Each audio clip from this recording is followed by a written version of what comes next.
சீயோன் மண்டபத்தில் வைத்து தேசத்தின் நன்மைக்காக, ஜனங்களின் விடுதலைக்காக உபவாச ஜெபம் நடைபெறும். செய்தி ஜேபிஆர். யாக்கோபை ஆசீர்வதிப்பதற்கு 21 வருடங்களாகிவிட்டது.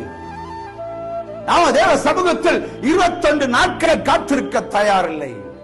உத்தமத்தோடு வாழும் வரைக்கும் கர்த்தர் உங்களை படம் விடுவேன் என்று மீண்டும் மறுபடியும் சொல்லு. இயேசுவின் அதிசய விடுதலை பெற யாவரும் இக்கூட்டத்தில் கலந்து கொண்டு அதிசய விடுதலை பெற்று செல்லுங்கள். பிசாசு பிடித்தவர்களுக்காக விசேஷமாய் ஜெபிக்கப்படும்.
பிரியமானவர்களே, 24 மணி நேரமும் ஜீவ ஒளி தொலைக்காட்சியை கீழ்கண்ட கேபிள் டிவி சேனல்களில் கண்டுகளிக்கலாம். அரசு cable 598, TCCL 740, VK digital 720, SCV 179, CDN 813, GTPL 982, Akshaya 675, Jack 92, Aristo 625. உங்கள் செல்போன் மூலமாகவும் உங்கள் வீட்டு தொலைக்காட்சி மூலமாகவும் கீழ்காணும் ஆப்களில் கண்டுகளியுங்கள். Android TV, Google TV, Airtel Xstream, Tata play single, Amazon Fire TV, roku, Apple TV, LG smart TV, Hisense. வாங்கி படியுங்கள். இயேசு பெரியவர் வார இதழ், ஜீவ ஒளி ஜெபகோபுரம் மாத இதழ். ஒரு புத்தகத்தின் விலை 100 ரூபாய். இந்த புத்தகத்தின் பிரதிகள் உங்களுக்கு வேண்டுமானால் உங்கள் முகவரியை 9442131629 என்ற எண்ணிற்கு எஸ்எம்எஸ் அல்லது வாட்ஸ்அப் செய்யுங்கள். இந்த சுவிசேஷத்தை நீங்களும் அறிவிக்க விரும்பினால் உங்கள் திராணிக்கு தக்கதாக நீங்கள் இந்த புத்தகத்தை சுவிசேஷமாக அறிவிக்கலாம். அதற்கு ஒரு புத்தகத்திற்கு 100 ரூபாய் வீதம், 100 புத்தகம், 500 புத்தகம், 1000 புத்தகம் என நீங்களும் ஜனங்களுக்கு சுவிசேஷம் அறிவிக்கலாம். நீங்கள் விரும்பினால் இந்த புத்தகத்தின் விலையை 9442131629 என்ற எண்ணிற்கு ஜிபே அல்லது ஃபோன்பே மூலம் அனுப்பலாம். நன்றி.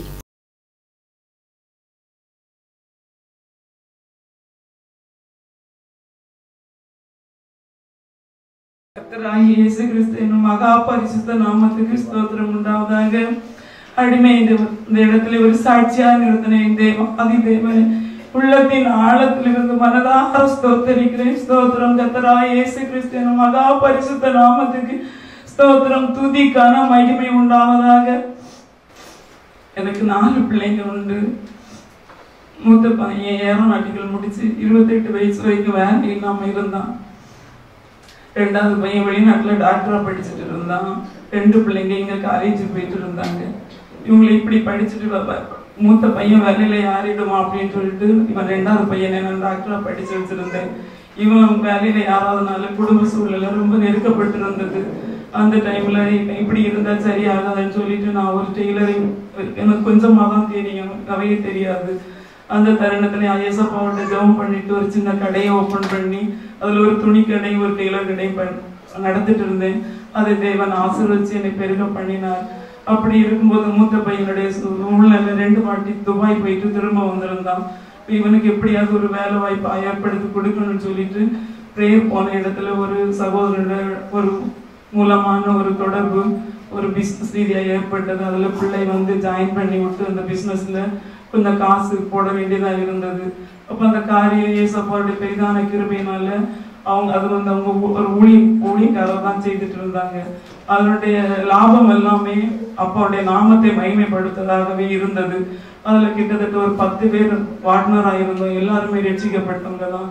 அப்படி இருக்கும்போது ஒரு கப்பல் ஈரான் தேசத்திலிருந்து தூத்துக்குடி கொண்டு வந்திருந்தாங்க. அதுல முதல் தடவை அந்த கப்பல் வந்ததுனால அதுல பெரிதான லாபம் கிடைக்கல. அதுக்கு பிறகு இஸ்ரேலோட ஒரு ப்ராஜெக்ட், விசாகப்பட்டினத்துல ஒரு கார்னெட்னு ஒரு பிசினஸ், ஒரு ப்ராஜெக்ட் அப்படிலாம் நடந்துட்டு இருந்தது. ஆனா அது முழுமையடையாம தேவையான பைசா இல்லாததுனால பல லட்சம் கோடிகள் நிறைய தேவைப்பட்டு இருந்தது. அதனால அந்த பணம் முடக்க முடியாததுனால அது கொஞ்சம் பின்தங்கி நிலையில அப்படி இருந்துட்டு இருந்தது. இந்த முள்ளு இப்படி இருக்கும்போது 2வது பையனும் வெளிநாட்டுல டாக்டரா படிச்சு முடிச்சுட்டு இங்க அது படிச்சவங்களுக்கு எல்லாருக்குமே தெரியும். அது இங்க ஒரு எக்ஸாம் எழுதணும். அந்த எக்ஸாம் ரொம்ப கஷ்டம். அது பாஸ் ஆகுறதுக்கு ரொம்ப ரொம்ப ரொம்ப கஷ்டமா இருக்கு. ரொம்ப படிக்கிற பிள்ளைங்க கூட அது பாஸ் ஆகாது. ஆனா கர்த்தருடைய பெரிதான கிருபை, பிள்ளைங்க எல்லாம் நல்ல ஞானத்தோட ஒழுக்கத்தோட அந்த படிப்புல கவனமா இருந்தாங்க. அவன் டிசம்பர் மாசம் அந்த எக்ஸாம் எழுதியிருந்தான். அந்த எக்ஸாம்ல 16 மார்க் அந்த குறைவா எடுத்து அதுல ஃபெயில் ஆயிட்டான். அதுல பெரிதான துக்கத்துக்குள்ளான கிட்டத்தட்ட அந்த பிசினஸ்ல பைசா அதிகமா போட்டதுனால எனக்கு கடன் நிறைய ஆயிடுச்சு. அந்த கடனை தீர்க்க வழி இல்லாம ரொம்ப போராட்டத்துக்குள்ள இருந்தேன். அப்படி இருக்கும்போது ஜனவரி மாசம் பாஸ்டர் ஸ்டீபனுடைய மீட்டிங்குக்காக ஸ்காட் காலேஜில் போய் இருக்கும்போது நம்ம பிரதருடைய புக்கு எனக்கு அங்க கிடைச்சது. நான் வீட்டுல சேரும்போது மணி 12:30 ஆயிடுச்சு. எனக்கு கண் பார்வை பெருசா இருக்காது. புக்கு பைபிள் படிக்க எல்லாம் முடியாது. கஷ்டப்பட்டு தான் படிப்பேன். அப்படி இருந்து நைட்டு நான் புக்கையே தொட மாட்டேன். ஆனா என் தேவன் என்னை தேடி வந்தார். அந்த புக்கை வாசிக்கிறதுக்கு எனக்கு ஒரு உந்துதல் ஏற்பட்டு அந்த முடியாத கட்டத்திலையும் அந்த புக்கை 3:30 மணி வரைக்கும் இருந்து நான் அதை படிச்சு முடிச்சேன். அதனுடைய ஒரு எழுத்து கூட விடாம நான் படிச்சேன். அப்போது எனக்கு மனசுக்குள்ள ஒரு பெரிதான விசுவாசம், ஒரு நம்பிக்கை ஏற்பட்டது. ஜெபம் பண்ணிட்டு தூங்கிட்டேன். காலையில எழும்பி பாஸ்டர் போன் பண்ணேன். பாஸ்டர்கிட்ட எல்லா நிலைமையும் சொல்லல. பாஸ்டர் நான் ரொம்ப கஷ்டத்துல இருக்கேன் அப்படின்னு சொன்னேன். பாஸ்டர் ஒரு 10 வசனத்தை எல்லாம் சொல்லி இதை நோட் பண்ணுங்க, இதை சொல்லி நீங்க ஜெபம் பண்ணுங்க அப்படின்னு சொன்னாங்க. சரின்னு சொல்லி ஜெபம் பண்ணிட்டு இருந்தேன். ஆனா அந்த இதுல பொருத்தனை காணிக்கை பற்றி எழுதி இருந்தது. அது என்னை இருதயத்தை தொட்டது. அப்ப எப்படியாவது அந்த பொருத்தனை காணிக்கை நிறைவேற்றுன்னு சொல்லி நான் பாஸ்டர் பார்க்கணும்னு சொல்லிட்டு, அது இந்த இடம் எங்க இருக்குன்னு எனக்கு தெரியாது. இப்படி ஒரு இடத்தை நான் பார்த்ததே இல்லை. குளச்சல்ல இருந்தேன். அங்கே இருந்தே ஸ்கூட்டில பக்கத்துலதான் இருக்கும்னு சொல்லிட்டு வந்து கடைசியில் இங்க வர வந்தேன். இங்க பாஸ்டர் பார்த்து ஜெபம் பண்ணிட்டு போனேன். போயிட்டு அப்புறம் பிப்ரவரியில இருந்தே நான் இங்க மீட்டிங் வாரதுக்கு வந்தேன். ஆனா ஜூன் மாசம் இதுல நான் இருக்கும்போது என்னுடைய இவ்வளவு கடன் பிரச்சனை இருக்கும் பாஸ்டருக்கு தெரியாது. நான் எல்லாமே பெருசா சொல்லல. அங்க உள்ள பிசினஸை பற்றியும் பெரிய காரியங்கள்லாம் சொல்லல. ஆனா பாஸ்டர் தீர்க்க தரிசனமா என்கிட்ட சொன்னாங்க. நான் அதனுடைய விசுவாசத்திலேயே நான் நன்றி சொல்லி ஏசப்பா துதிச்சுட்டே இருந்தேன். ஜூன் மாசம் இது உபவாச மீட்டிங் நான் வரும்போது இதுல இருக்கும்போது பாஸ்டர் செய்தி கொடுத்துட்டு இருக்கும்போது தீர்க்க தரிசனத்துல என்னை எழுப்பி விட்டு, சிஸ்டர் எழுமுங்க, உங்களுக்கு என்ன கடன் இருக்கு அப்படின்னு கேட்டாங்க. நான் தைரியமா சொல்லுங்க சிஸ்டர்ன்னு சொன்னாங்க. நான் அப்ப அந்த பயத்தோட தான் நின்னேன். தைரியமா சொல்லுங்கன்னு சொன்னாங்க. நான் சொன்னேன் 1 கோடி ரூபாய் இருக்கு பிரதர் அப்படின்னு. உடனே சிஸ்டர் கவலைப்பட்டாங்க, கர்த்தர் பார்த்துக்கொள்ள, அவர் அடைச்சிட்டார் அந்த கடத்தை, நீங்க நன்றி சொல்லுங்க, அநேக ஜாதிகளுக்கு நீங்க கடன் கொடுப்போம், நீ கடன் வாங்காது இருப்பாய், பெண்களை கதவுளை பிறந்து எறும்பு தாழ்பாளைய குறித்து அந்த காலத்தில் இருக்கிற பொக்கிசங்களை ஒளிப்பிடத்தில் இருக்கிற புதைகளை நமக்கு தந்திருக்கேன் என்று சொல்ல வாக்கி தந்திருக்கும். உங்களுடைய பிள்ளைகளுடைய சமாதானம் பெரிதாய் இருக்கும், நீ பலர் கொண்டு திடமானதா இரு என்று எனக்கு வாக்கு கொடுத்து தேற்றினார். அன்னையில இருந்து நான் ஏசப்பாக்கு ஸ்தோத்திரம் பண்ணி ஜெபம் பண்ணிட்டேன். நான் இருந்தேன். போன மாசம் மீட்டிங் வந்திருந்தேன். போன மாசம் ஜூன் 28ஆம் தேதி மகனுடைய எக்ஸாம் டெல்லியில நடந்தது. நான் 27ஆம் தேதி பாஸ்டரை பார்க்க வந்து, பாஸ்டர் நாளைக்குள்ள எக்ஸாம் இருக்கு, பயந்து இருக்கான், ஜெபம் பண்ணுங்கன்னு சொன்னேன். பாஸ்டர் ஜெபம் பண்ணிட்டு சொன்னாங்க, பயப்படாதீங்க சிஸ்டர், ஜெயம் வெற்றி தான் அவனுக்கு, அவனை எக்ஸாமை தைரியமா எழுத சொல்லுங்கன்னு சொன்னாங்க. சரின்னு சொல்லிட்டு கடந்து போய் அவன்கிட்ட சொன்னேன், மோன நீ வெற்றி தான், ஏசப்பா ஸ்தோத்திரத்தோட எக்ஸாம் காலி உள்ள போ அப்படின்னு சொன்னேன். சரின்னு சொல்லிட்டு போயிட்டு வந்துட்டு சொன்னோம், அம்மா போன எக்ஸாம் விட ரொம்ப கஷ்டமா இருந்தது அம்மா, நான் இதுல ஃபெயிலா விடுவேன் தான் பயந்துருக்கேன். போன எக்ஸாம் நல்லா கொடுத்திருந்தேன், அப்பவே நான் ஃபெயில், ஆனா அதை விட படு மோசமா வந்தது. இது எங்களுக்கு அந்த கொஸ்டினே இல்லை, இது பெரிய டாக்டர்ஸ் அந்த ரொம்ப ரொம்ப பெரிய பெரிய எங்க கணக்கிலே பாடத்துல இல்லாத கொஸ்டின் எல்லாம் கேட்டிருந்தாங்கம்மா அப்படின்னு சொன்ன. நான் கவலைப்பட்டாங்கம்மா, ஏசப்பா வாக்கு கொடுத்திருக்காரு, கண்டிப்பா நீ வெற்றி ஆகும் அப்படின்னு சொன்னேன். அவன்கிட்ட சொல்லியிருந்தேன். சொல்லிட்டு போன மாசம் ஜூலைல இங்க மீட்டிங் வரும்போது நான் பாஸ்டர் பார்த்து சொன்னேன், பாஸ்டர் எக்ஸாம் ரொம்ப கஷ்டம்னு சொன்னான் பாஸ்டர், போன வாட்டியோட இப்ப ரொம்ப கஷ்டம்னு சொன்னான், ஃபெயில் ஆயிடுவோன்னு பயப்படுதான். அப்போ பாஸ்டர் சொன்னாங்க, இல்ல சிஸ்டர், அப்பா அவனுக்கு அது கஷ்டமா இருக்கு, ஆனா ஏசப்பாவுக்கு அது ஈஸி, அவரு வெற்றின்னு சொல்லி இருக்காரு, அதுக்கு பிறகு எதுக்கு நீங்க பயப்படுதீங்கன்னு சொன்னாங்க. ஏசப்பாவுக்கு ஸ்தோத்திரம் சொல்லிட்டு போனேன். அப்போ பாஸ்டர் இங்க தனியா நான் ஜெபம் பண்ண வரும்போது பாஸ்டர் தலையில கை வச்சுட்டு சொன்னாங்க, 1 அல்ல 2 அல்ல 3 காரியத்துல நீ அற்புதத்தை கண்டிருக்க, உன் கண்ணீரை கண்டேன், உன் கதறலை கேட்டேன், உன் விண்ணப்பத்தை கேட்டேன், உன் கண்ணீர் துடைக்கப்பட்டது, 3 அதிசயத்தை உனக்கு செய்து விட்டேன் என்று தீர்க்க தரிசனமா சொன்னாங்க. நான் அதை நினைச்சு அப்ப பாஸ்டர் சொன்னேன், நானே பிரதர் 3 காரியத்துக்காக தான் ஜெபம் பண்ணேன். 1 பிள்ளையோட எக்ஸாம், 2வது இந்த கடன் பிரச்சனை, 3வது பையன் வேலை இல்லாம இருக்கு, அவனுக்கு எப்படியாவது ஒரு தொழிலோ ஒரு வேலையோ, இந்த 3 காரியத்தை தான் நானும் ப்ரே பண்ணேன்னு சொல்லிட்டு போனேன். ஆனா கர்த்தருடைய பெரிதான கிருபை, நான் ஏசப்பட்டு கேட்பேன், அப்பா எனக்கு கடன் மட்டும் தீர்ந்தா போதும், எனக்கு சொத்து சுகம் எதுவும் வேண்டாம், உங்க சித்தம் அப்பா, என்னோட இப்ப இந்த நெருக்கடியில எனக்கு ஒரு விடுதலை தாங்கன்னு கேட்டேன். ஆனா இந்த 4 வருஷம் அந்த பிசினஸ் காரியத்துல தள்ளைப்பட்டு இருந்தது, எந்த ஒரு முன்னேற்றம் இல்லாம இருந்தது.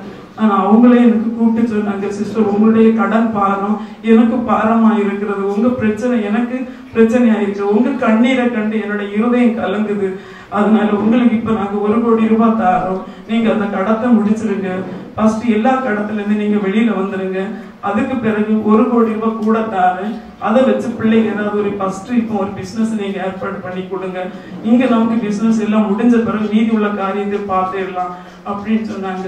கர்த்தருடைய பரிசுத்த கிருபை, மகா பெரிய கிருபையினால நான் அவங்கள்ட்ட அந்த வார்த்தை எதிர்பார்க்கவே இல்லை. ஏசப்பா தீர்க்க தரிசனமா சொன்னாங்க, 3 காரியத்திலையும் அந்த கடன் அந்த 1 கோடி ரூபாய் அவங்க திங்கட்கிழமைக்கு வாரம் திங்கட்கிழமைக்கு தர சொல்லி இருக்காங்க. அடுத்த மாசத்திலேயே நான் இருந்த டெய்லர் கடையை எடுத்துட்டு அப்போ அன்னை பாஸ்டர் என்னை எழுப்பி விட்டு சொன்னாங்க, நீ இருக்க இடத்துலயே நீங்க வேலை பார்த்துருக்க அந்த கடையை ஆண்டவர் பெருக பண்ண போகிறாருன்னு சொன்னாங்க. அப்ப நான் நினைச்சேன், இந்த டெய்லர் கடையில இருந்து எப்படி ஏசப்பா எனக்கு ஒரு பெரிய விடுதலை தர போறாரு அப்படின்னு நினைச்சேன். ஆனா அதே கடையை இப்ப வேலை பார்த்து அதுக்கு 5 லட்சம் ரூபாய் இன்டீரியர் ஒர்க் பண்ண வச்சு அதுக்கு ஆளை அனுப்பி அந்த கடையிலேயே 1 கோடியோ 2 கோடியோ நான் அனுப்பி தரேன், அதை வச்சு நீங்க ஒரு பெரிய பிசினஸ் பையனுக்கு ஏற்பாடு பண்ணி கொடுங்கன்னு சொல்லிட்டு அவங்க கேட்டு சொல்லியிருக்காங்க. அப்படி பையனுடைய காரியத்துல ஏசப்பா ஒரு தெளிவை தந்தாரு. 2-3 நாளைக்கு முன்ன பையனுடைய ரிசல்ட் வந்தது. அப்பாவுடைய பெரிதான கிருபையினால அப்பா நினைப்பதற்கு வேண்டுவதற்கு அதிகமான மார்க் தந்து பையனுக்கு பெரிதான மகத்தான வெற்றி அதிலையும் தந்தாரு. ஏசப்பா முன்குறித்தபடி என்னை தேடி வந்து ரட்சித்து வெற்றி மேல் வெற்றி தந்து ஆசீர்வாதத்தின் மேல் ஆசீர்வதித்து அப்பா சொன்ன தீர்க்க தரிசனத்தை நிறைவேற்றி நினைப்பதற்கு வேண்டுவதற்கு அதிகமா என்னை உயர்த்தி வைத்து அழகு பார்த்த எங்கள் அன்பு தகப்பன் கர்த்தராகிய இயேசு கிறிஸ்து என்னும் மகா பரிசுத்த நாமத்துக்கு கோடான கோடி நன்றி சொல்கிறேன். அடுத்தது இதுல எனக்கு ஒரு கட்டி இருந்தது, அதை கேன்சர்ன்னு சொல்லிட்டு அனுப்புனாங்க. நான் ஏசப்பாட்டு ஜெபம் பண்ணது நான் இங்க வர்றது முன்னாடியே இருந்தது. அப்ப நான் ரட்சிக்கப்பட்டது 2014 வருஷம். அப்போதே என் தேவனை நான் அறிஞ்சிருந்ததுனால தீங்கு நாளிலே கூடாத மறைவினிலே என் தகப்பன் என்னை என் பிள்ளைகளை ஒழித்து வைத்து பாதுகாத்தார். அந்த தகப்பனுக்கு 1000 நாள்கள் போதாது, 1000 ஆண்டுகள் போதாது அவர் செய்த நன்றியை சொல்லி முடிக்க. அப்போதிலிருந்து நான் ரட்சிக்கப்பட்ட அந்த நிமிஷத்திலிருந்து இந்த நிமிஷம் வரைக்கும் என் அப்பா ஒரு பிள்ளையாக, ஒரு தகப்பனாக, ஒரு தாயாக, ஒரு சிநேகிதனாக என்னோடு இருந்து நடத்தினார். இவ்வளவு 1 கோடி ரூபாய் கடத்தலோட ஒரு பெண் எப்படி வாழ்க்கையை நடத்த முடியும்? ஆனா எந்த இடத்துல என்னை வெட்கப்படுத்தாதபடி, என்னை தலை நிமிர செய்து, என்னை அழகு பார்த்து, என்னை விட்டு கொடுக்காத என் நல்ல தகப்பன் என்னோடு இருக்கிறார் என்பதை மனதார நான் ஒவ்வொரு நிமிஷம் அதை உணர்ந்து, இதுல இந்த கட்டி கேன்சரை அனுப்புனாங்க. அந்த கட்டி நார்மலன் வந்தது. திருப்பி அந்த கட்டியை உடனே எடுக்கணும்னு சொல்லிட்டு தேசிகரன் ஆஸ்பத்திரியில சொன்னாங்க. விவேக்கில தான் டெஸ்ட்டுக்கு அனுப்பியிருந்தேன். அப்போ அதுலயும் ஒரு பெரிதான கேள்வி, அந்த அடுத்த டெஸ்ட்டுக்கு அவங்க கட்டி எடுக்கணும்னு சொன்னாங்க.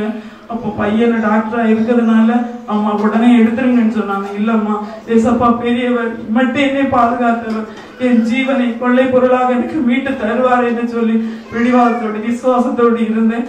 அதுக்கு பிறகு 2வது வேவ் ஸ்கேன் எடுத்த பிறகு அந்த கட்டி இருந்த அடையாளமே இல்லாமல் என் தேவன் எனக்கு ஜீவனை தந்து, சுகத்தை தந்து, பலத்தை தந்து, அவர் சொன்ன எல்லாத்தையும் தைசத்தை என் வாழ்க்கையில் நிறைவேற்றி தந்த என் கர்த்தராகிய இயேசு கிறிஸ்துவின் முழு உள்ளத்தோடு நன்றி சொல்லி என்னுடைய எளிய சாட்சியை முடிக்கிறேன். கர்த்தருக்கே ஸ்தோத்திரம், ஸ்தோத்திரம்.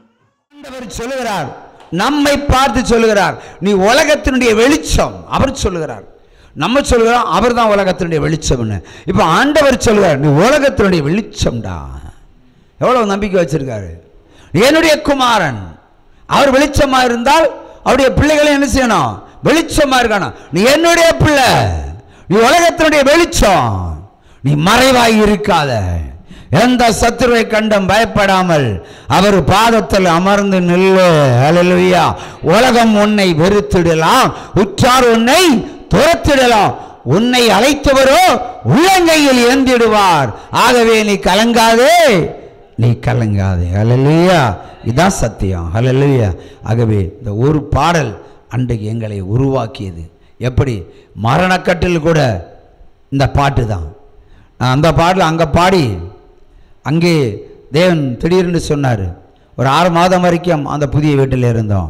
அப்புறம் என் சுவிசேஷம் அறிவிக்க நீ பிறந்த தேசத்திற்கு நான் கட்டப்போகிற உலக திருச்சபையின் அஸ்திவாரத்துக்கு நீ கடந்து போய் என்று சொன்னார். நான் சொன்னேன், கேரளாவுக்கு போகிறேன் ஆண்டவரே, இல்லை பாண்டிச்சேரி போகிறேன், இல்லை ஆந்திரா போகிறேன், சித்தூர் போகிறேன், ஆனால் சொந்த தேசத்துக்கு மட்டும் போக மாட்டேன்னு சொன்னார். ஆண்டவர் சொன்னார், உன்னை அங்கத்தான் அனுப்புகிறேன்னு சொன்னார். வெட்கப்படுத்தப்பட்ட தேசம், உன்னை துரத்தி அடித்த தேசம், நீ அவமானத்தையும் நிந்தையும் சுமந்த தேசம், ஆகிய அங்கத்தான் உன்னை அனுப்புகிறேன், போக மாட்டேன்னே சொன்னேன். ஆனால் விட மாட்டார். அவர் சொல்லி கேட்கலன்னா என்ன செய்வார்? அடிப்பார். என் மகனை அடித்தார். எப்படி அடித்தார்னா, அவனுக்கு ஒரு 3 வயசு இருக்கும், இல்லை 4 வயசு இருக்கும். திடீர்னு குளிச்சுக்கிட்டு அந்த சோறுக்கும் இந்த சோறுக்கும் ஓடுவான், ஓடிட்டே இருப்பான் குளிச்சுக்கிட்டு. நான் சொன்னேன், பையன் விழப்போகிறான், பார்த்துக்கன்னு. கடைசியில் இது மாதிரி ஒரு ஸ்டெப் இருக்கும். ஏறினா வழுக்குனா விழுந்தான், பல்லு உதட குத்தி கிழிச்சு வெளியே வந்து விட்டது, இரத்த காயம். ஒரு நீதிமன்ற வழக்கு விஷயமாக நான் நாகர்கோவில் வர வேண்டியது இருந்தது. அன்று வரவில்லை என்று சொன்னால் வேறு விதமான தீர்ப்பு வரும் என்று பத்திரிகை சம்பந்தமான வழக்கறிஞர் பயமுறுத்தி இருந்தார். ஆகவே இவள் காதில் இருந்த 2 கம்மல், கடைசி இருந்தது 2 கம்மல், அதை விற்று அதை காசை வச்சுருந்தேன் பஸ் பயணத்துக்கு. எனக்கு மட்டும்தான் வர முடியும், இவங்களுக்கெல்லாம் வர முடியாது. ஆனால் ஆண்டவர் என்ன சொன்னார்? அன்றைக்கு குடும்பத்தோடு அழைத்து போன்னு சொன்னார். 2 கம்மலை வச்சுக்கிட்டு எங்கே போக முடியும்? ஒன்றுமே முடியாது. ஆனால் அழைத்து போன்னு சொன்னால் போகலை, நானும் கீழ்ப்படியலை. அடுத்து பிள்ளை விழுந்து ரத்தம். அப்போது இந்த காசை வச்சு பிள்ளைக்கு மருந்து பார்க்கவா, கர்த்தர் சொன்ன தேசத்துக்கு புறப்படவா? இதான் எனக்கு வைத்த பரீட்சை. நான் சொந்த ஊர் திருமண ஒரு சரித்திரத்தில் ஒரு பாகம் 2 முறை வந்திருக்கேன். அதில் ஒரு முறை நடந்த சம்பவம். இருக்கிறத வச்சு போகவா, இருக்கிறத வச்சு சிகிச்சை அளிக்கவா? எனக்கு வேறு பஸ்ஸுக்கு டைம் ஆச்சு. ஆண்டவர் சொன்னார், கூட்டிகிட்டு போ. காயத்தை நான் கட்டுவேன், காயத்தை நான் கட்டுவேன். அப்போ ஆஸ்பத்திரி ஸ்டிச்சிங் போடுவாங்க. உடனே அங்கே இங்கே ஓடி என் சகோதரனிடத்தில் கொஞ்சம் காசையும் வாங்கிட்டு எல்லாருமே சேர்ந்து இரத்த காயத்தோட பஸ்ஸில் பயணமானோம். எப்பொழுது பயணமானமோ அப்பொழுதே அவனுடைய உதட்டிலிருந்து வழிந்த இரத்தம், அவனுடைய சரீரத்தில் ஏற்பட்ட வலி அங்கே நின்று போயிற்று. உற்சாம கையை தட்டுங்க. கீழ்ப்படியும் பொழுதுதான் ஒரு அற்புதம் நடக்கும். உலக பிரகாரம் நின்றால் பிள்ளையை தூக்கிட்டு மருத்துவமனைக்கு தான் போகணும். அன்றைக்கு வந்தவன் தான் இன்றைக்கும் திரும்பலை. அல்லேலூயா, அல்லேலூயா. தேவன் அப்படித்தான் எனக்கு அழைத்து வந்தார். அல்லேலூயா. ஆகவே சோதித்து புடமிடுகிறதுல அவர் சர்வ வல்லவர். கையை தட்டுங்க. உங்களுக்கு நெருக்கத்தை வைக்கிறதுலையும் அவர் சர்வ வல்லவர். உங்களை ஆசீர்வதிப்பதிலும் அவர் சர்வ வல்லவர். ஆனால் நீங்கள் அவர் சப்தத்துக்கு கீழ்ப்படிய வேண்டும். அன்றைக்கு வந்து இன்றைக்கு இந்த தேசத்திலிருந்து இப்படி ஒரு 4 மாடி கட்டுறதை கட்டி அங்கே ஒரு மண்டபத்தை கட்டி ஆண்டவர் அவருக்கென்றே வைத்திருக்கிறார் என்று சொன்னால் அவருடைய அழைப்பு எவ்வளவு பரிசுத்தமானது என்பதை உணர்ந்து கொள்ள வேண்டும். அல்லேலூயா. அந்த பாடலை பாடி பாடி தான், இந்த ஒரு பாடல் தான், வேற எந்த பாடலும் வராது. உங்களுக்கே தெரியும் நான் எப்படிப்பட்ட ஸ்டைலுன்னு. எப்படி இங்கே மேடையை மயக்க பிடிச்சா சிங்க கெவியோ 4 வரி பாடுதான். அடுத்த 5வது வரி என்னன்னு கேட்டால் எனக்கு தெரியாது. தெரியுமா? தெரியாது. நானே தெரியாது, எனக்கே தெரியாது. சிங்க கெவியோ சூளை நெருப்பா, அவர் என்னை காத்திடுவார், அவரே காண்பவர், அவரே காப்பாற்றுகிறவர். வேற என்ன வேணும்? அவன் எல்லா பாட்டுக்கும் எல்லா மேடையிலையும் திரும்ப திரும்ப திரும்ப வரும். அடுத்து என்ன பாடல் வரும்? பாலைவனமாய் இருந்த எங்களை சோலைவனமாய் மாற்றி நீரையா, பாலைவனமாய் இருந்த எங்களை சோலைவனமாய் மாற்றி நீரையா. சிங்க கெபியோ ஊழியத்தில் வந்த பாட்டு. ஊழியத்துக்கு முன்னாடி பாடினது கலங்காதே கலங்காதே, இந்த பாலைவனமாக இருந்த இந்த 2 பாட்டு தான். இவ்வளோ தான் நாங்கள் பாடுவோம். பாடி பாடி நிறைய பேரை கொண்டு இருக்கிறோம். நிறைய பேர் கொண்டு நிஜமாகவே ஒரு ஆளை கொண்டுட்டார் ஆண்டவர். அது சத்தியம். அல்லேலூயா. ஒரு முறை இதே மாதிரி பாடி பாடி இருக்கிற எங்களிடத்தில் மாட்டுத்தொழுவம், நேரம் அங்கே ஒரு மாட்டுத்தொழுவம் தான் எங்களுடைய குடியிருப்பாக இருந்தது. திடீர்னு மனைவிக்கு ஒரு சோதனை வந்து விட்டது. தற்கொலை செய்து கொள்வதற்காக மார்த்தாண்டத்துக்கு கால்நடையாக நடந்து சென்றாள். ஒவ்வொரு பாலத்திலையும் கீழே விழுவதற்கு ஏறி நிற்பாள். பஸ் வரும், வண்டிகள் வரும், திரும்ப போயிடுவா. ரயில்வே ஸ்டேஷனை மையமாக வைத்து விட்டு அவள் போன 2002, இப்போ இல்லை. இப்போ சோதிக்கப்படுகிறவன் பாக்கியவான் இல்லையா? அப்போது எல்லோரும் சொல்கிறாங்க அவள் சாகிறதுக்கு போயிட்டு இருக்கிறான், இவன் கூட்டிகிட்டு வா கூட்டிகிட்டு வா கூட்டிகிட்டு வான்னு. இந்த டாக்ஸி டிரைவர்ஸு டிக்கெட் போடுறவங்க எல்லாம் இவன் பொண்டாட்டி அழுதுகிட்டே போயிட்டுருக்கிறான். குளுத்தரில் வச்சு பார்த்தோம், மார்த்தாண்டில் வச்சு பார்க்குறான், அரண்மனையில் வச்சு பார்க்குறான், மேல்புறம் வச்சு பார்க்குறான். நீ ஏன்டா இங்கே இருக்கிற? நீ போய் கூட்டிகிட்டு வா கூட்டிகிட்டு வா, நீ காசெல்லாம் தர வேண்டாம், கூட்டிகிட்டு வா இன்னும் என்னை அந்த ஒவ்வொருத்தராக ஒவ்வொரு மணி நேரமாக சொல்லுவாங்க. அவங்களுக்கு நான் பாடுற பாட்டு தெரியுமா? கலங்காது கலங்காது கர்த்தர் உன்னை கைவிட மாட்டார், கலங்காது கலங்காதே கர்த்தர் உன்னை கைவிட மாட்டார். இந்த பாட்டு தான் அவளுக்கு பதிலாக கொடுப்பேன். உடனே பார்க்க பைத்தியம் என்ன பிடிச்சிருக்கா? உடனே என்ன பைத்தியமா? அவளுக்கு ஏதாவது ஆகணும். அந்த டிரைவர் மரம் என்ன மிரட்டுறது அன்பு தொல்லை. அவளுக்கு ஏதாவது ஆகணும், உன்னை உயிரோடாச்சு புதைச்சிருவான். அப்போ சொல்லுவேன் கலங்காதே கலங்காதே கர்த்தர் உன்னை. அல்லேலூயா. எல்லாருக்கும் இது பதில். காலையில் 10 மணிக்கு போனவா கடைசியில் அந்த பாட்டை ரோட்டில் போகிறவங்கெல்லாம் கேட்டுட்டு தான் போவான். பாட்டை ரோட்டில் போய் கேட்டுட்டு தான் போவான். வரவங்கெல்லாம் ஜேபிஆருக்கு அது பிடிச்சி போச்சு இது பிடிச்சி போச்சுன்னு சொல்லிட்டு இருப்பான். மூளை கலண்டு போச்சுன்னு சத்தம் கம்மியாக பாடுவோம். ஆண்டுடைய வல்லம் இறங்கும்போது இதை விட அதிகமாக பாடுவோம். இல்லை வரவன் போகிறவன் எல்லாம் சிரிச்சிட்டு போனான்னுவான். தீர்ந்துட்டான். ஒரு பெரிய பெருவற்றிருக்க மகன் சொல்லி முடிஞ்சு போச்சு, மெண்டல், மூளை கலந்து போச்சு. ஒரே பாடி 4 வரி பாட்டா திரும்ப திரும்ப பாடிக்கிட்டு இருக்கிறான். மொத்தம் பாடினா கூட அது ஸ்டைல் இருக்கும் இல்லையா? கடைசியில் 10:30 மணிக்கு 2 வாத்துக்கோழியை பிடிச்சிட்டு வந்தா சொந்த தாய் வீட்டில் இருந்து. எதை காட்டுகிறேன்னு சொன்னால் என்னுடைய விசுவாசம், என் மனைவி ஊழியத்திற்கு அழைக்கப்பட்டிருக்காள். சாவு அவளை தொடாது. சாவு அவளை தொடாது. சாவை நோக்கி போனாலும் சாவு விலகி போகும். நாம் பின்னாடி எல்லாம் போக முடியாது. ஆண்டவர் அழைத்தவர், அவர் கூட்டிட்டு வருவார். இதெல்லாம் விசுவாசம். அவை 38 வருஷமாய் முடங்கி கிடந்த விசுவாசம் நான் இங்கே அந்த மாட்டு தொழுவத்தில் வெளிப்படுத்தினேன். ராத்திரி 10:30 மணிக்கு 10:30 மணிக்கு சொல்றாரு, என் மகள் வருகிறாள், நீ பஸ் ஸ்டாண்டில் போய் நில்லு, பஸ் ஸ்டாண்டில் நில்லு. அப்போ கூட பாடிட்டு போயிருந்தா கரெக்டாக பஸ் வர நேரம் பார்த்தா அவர் சொல்லியிருக்காரு. போனால் ஒரு பஸ் ஏறி வருது. பார்த்தேன், எனக்கு இந்த ஊரில் பஸ் எப்போ வருது போன்னு தெரியாது. ஏன்னா கொஞ்சம் காலம் சென்னையில் இருந்தனால பஸ் போக்குவரத்து தெரியாது. பார்த்தா ஒரு பஸ் வருது, கையில் ஒரு கோழி. அப்போ நினச்சேன், நாளைக்கு நல்லா சாப்பிடலாம். ஏன்னா எப்பவும் பசி தானே, நீ இறைச்சியாவது சாப்பிட்டுக்கலான்னு சந்தோஷப்பட்டேன். அல்லேலூயா. சோதிக்கப்படுகிறவன் பாக்கியவான். ஒரு பாடலை பாடி இந்த உலக திருச்சபையின் அஸ்திவாரத்தை கட்டணும் ஊழியம் தான் இந்த ஊழியம். ஒரே பாடல். ஆனால் இந்த இடத்துல வந்தோம், இங்கே காம்பவுண்டு கிடையாது, ஒன்றும் கிடையாது. இதே பாட்டை தான் பாடுவோம். லெஃப்ட்டு, இந்த கட்டடத்தினுடைய லெஃப்ட் பகுதியில் ஒரு சகோதரி இருந்தார்கள், ஒரு அரசு வேலைக்காரி. இந்த பாட்டுனால அவங்களுக்கு தூக்கம் போச்சு. பாட்டுனால தூக்கம் போச்சு. சில பாட்டு கேட்டால், வெந்தி கோஸ் பாட்டு கேட்டால் யாருக்கா தூக்கம் வருமா? நிறைய பேருக்கு வராது. இந்த அம்மாவுக்கு வராது. இந்த கோபத்தை என்ன பண்ணுவான், தண்ணி எடுக்கும்போது தண்ணி எடுக்க விட மாட்டான். அவள் வீட்டிலே இல்லை, குழாய் தண்ணி. அவள் வீட்டு முன்னாடி அந்த குழாய் இருக்குது, போய் பாருங்கள்.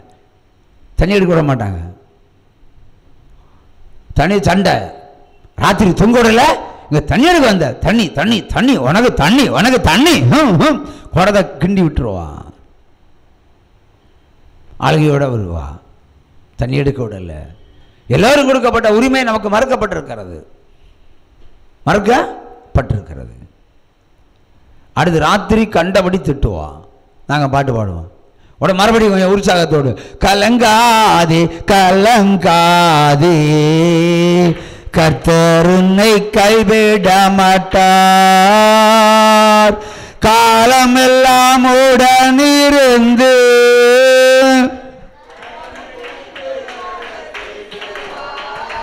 காலமெல்லாம் உடனிருந்து கரம் பிடித்து நடத்தி செல்வார், கண்ணீரெல்லாம் துடைப்பார், கண்மணி போல் காத்திடுவார். விடிய விடிய இதுதான் பாட்டு. லாஸ்டில் அவ திட்ட திட்ட நாங்கள் பாட்டை அதிகமாக்கி கொண்டிருந்தோம். பாடுவதை நிறுத்தக்கூடாது அல்லவா?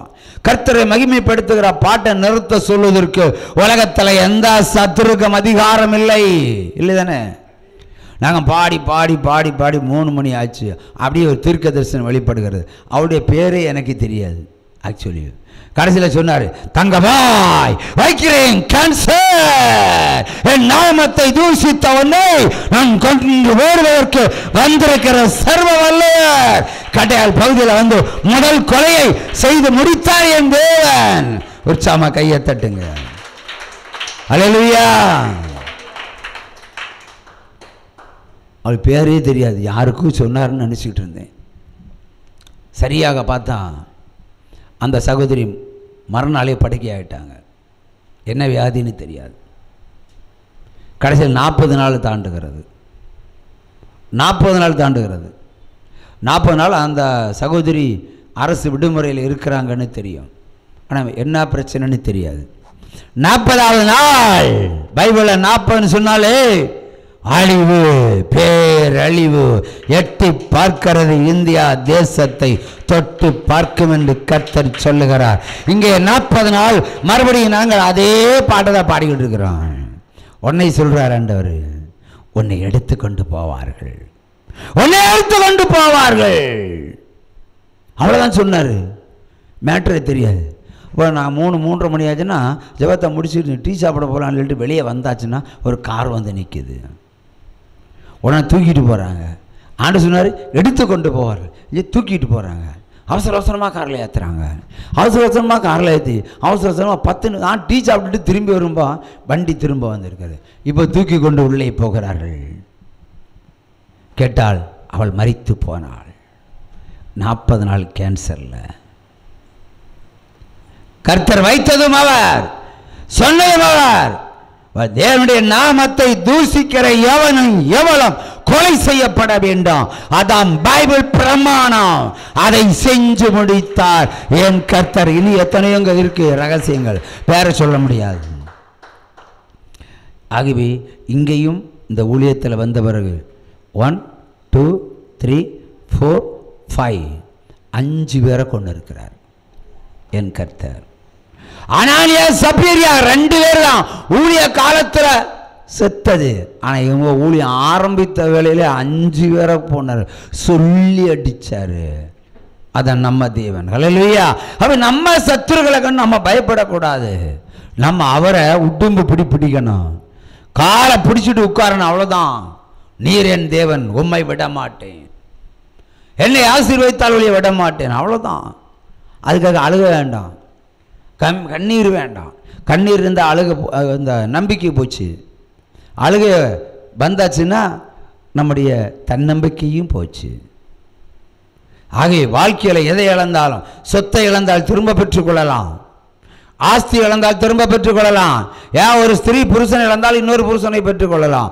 ஆனால் ஆண்டவரை இழந்தால் திரும்ப பெற்றுக்கொள்ள முடியுமா? முடியாது.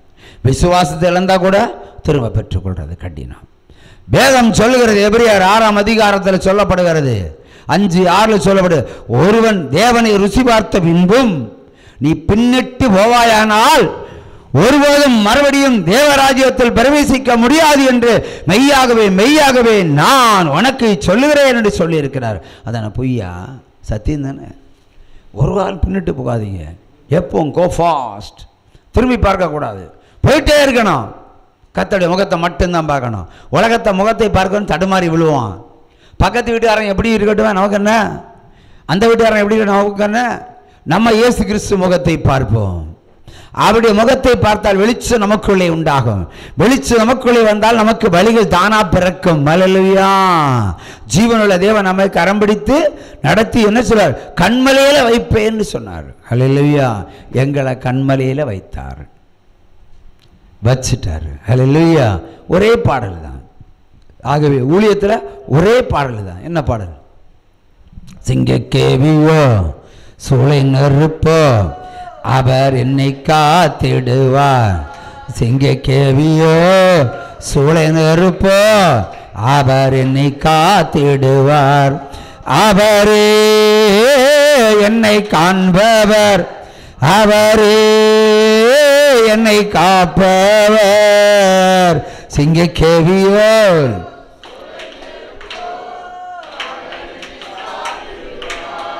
ஹல்லேலூயா.